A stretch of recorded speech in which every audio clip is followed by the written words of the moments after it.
Texas Rangers last season went 90-72, which ended up losing them the division on a tiebreaker with the Houston Astros, meaning they were a wild card team. However, they ran the table in the postseason, going all the way to the World Series and beating the Arizona Diamondbacks in the World Series, becoming the World Series champions. With that, they have the privilege and honor of being the last team in our team profile series for the 2024 season. So let's not waste any more time as the Rangers will look to run it back in 2024. My name is Derek. I'm here with Luke. You're watching Bleacher Brawls, and this is your Texas Rangers 2024 team profile. First things first, we're going to talk about some of the key players for this Rangers team. There's a bunch of them, so I'll hand it over to Luke first. Who are 3 key players for this Rangers team, and out of those 3, who's one you'd like to expand on as a key player for them in 2024? A team that, despite how loaded they were, I think a lot of people, myself included, were just waiting for them to blow it towards the end of the season, and it never happened. So some key players: Nathan Eovaldi was maybe their most valuable pitcher all season. He missed probably like 6 weeks or so at some point, but showed up when it mattered. Can he stay healthy? Marcus Semien, is he going to be a victim of his every other year?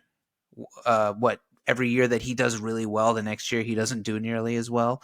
And then Adolis Garcia, he's a bona fide superstar after last season. The October that he had, ALCS MVP, he's one of the scariest hitters in the major leagues now, and has been for a couple of years now. He really had his coming out party in October. So I love watching Adolis Garcia play. Damn good right fielder as well. Yeah, definitely. With the Rangers, they have a lot of key players. For me, I think, Semien and Seager are 2 key ones. But I do want to also bring up Evan Carter. So I'll bring up Semien and I'll bring up Evan Carter. But I'm going to touch on a surprise key player here. And this one hasn't made his MLB debut yet. I'm going to touch on Wyatt Langford because he is having a spring training for the ages. This is a guy who the Rangers drafted last year with the 4th overall pick out of Florida, University of Florida, when he was arguably probably behind Dylan Cruz, the best hitter in college baseball. Maybe he might have even been better than Dylan Cruz, depending on who you ask, last year in terms of hitting. This is a guy who just hits, like that simple. Last year in the minor leagues, he played 24 games in high A, 12 in double A, and then he ended the year 5 games in triple A. Fangraphs currently has him projected as their opening day DH. This is a guy, Langford, who will be in his age 22 season. And his spring training, he currently is he leads all Cactus League hitters with 6 home runs and leads all major leaguers in spring training with 19 RBIs and a 1228 OPS.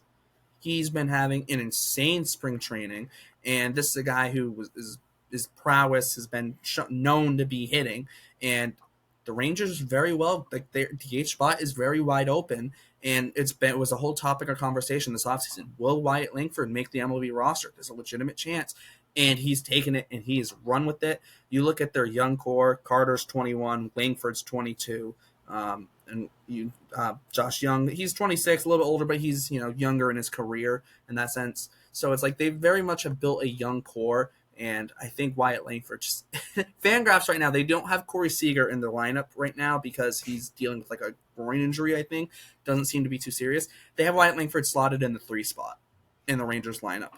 They have it as Semien, Evan Carter, Wyatt Langford, and then Adolis Garcia. That's insane. So I think got drafted last year, and he already went to AAA last year in his first year. Yeah, exactly. As a professional. Not even his first full year. Like, he was drafted in July last year because now the draft's during the All-Star break. And he's going to potentially probably be their opening day DH. That's insane. Wow. So with that, let's move on to some of their offseason moves, obviously. Not a ton because of their TV deal situation. They signed David Robertson, Kirby Yates, Tyler Mahle, although he's had Tommy John, so how much he plays is a question mark. And then they did lose Jordan Montgomery. That's a big thing. So do you have an offseason move that you find being big, whether it's an addition or a loss? Such a sad commentary. They just won their first World Series in franchise history, but nope, there's good news, bad news, because we don't have our TV deal is up in the air, so we're not going to build on this despite having a very good young team that could contend for a while. And oh, by the way, we just drafted a guy at midseason who is going to be starting in the middle of our order. But yeah, it's sad to say that the biggest move they made this offseason is losing Jordan Montgomery, who, look, I mean, he's like a number 3, number 4 pitcher, in my opinion. But he was, the second he got traded to Texas, started throwing his fastball more. Was that Mike Maddox, his pitching coach, I think, encouraged him to throw his fastball more. Don't be afraid of it, like the Yankees made you scared of your fastball. And he just had a sensational 2 months and pitched in some of the biggest playoff games in Rangers history.